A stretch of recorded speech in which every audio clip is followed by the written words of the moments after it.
ధ్యాయామి ధ్యానం కుండలీకృత కుండలేశ్వర కుండలం వృషవాహనం నరదాదిమునీశ్వరస్తుత వైభవం భవనేశ్వరం అంధకాంతదమాశ్రితామర పాదపం మదనాంతకం చంద్రశేఖరమాశ్రయే మమ కింకర సతి వయ్యమః.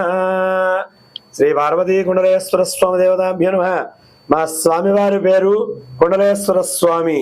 ఈ స్వామివారు ఎలా ఉద్భవించారంటే సూర్య భగవానుడి దగ్గర 12 కుండలాలుంటే అందులో 2 కుండలాలు తీసి వరుణదేవుడు బహుకరంగా ఇచ్చాడు. సూర్య భగవానుడు వరుణదేవుడు ఈ కుండలాల్ని సముద్రుడు బహుకరంగా ఇచ్చాడు.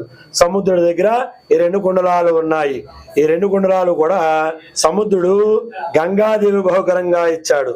గంగాదేవి గౌతమ ఋషికి ఇచ్చింది. గౌతమ ఋషి 2 కుండలాలని కూడా నది ఒడ్డునే ప్రతిష్ఠిద్దాం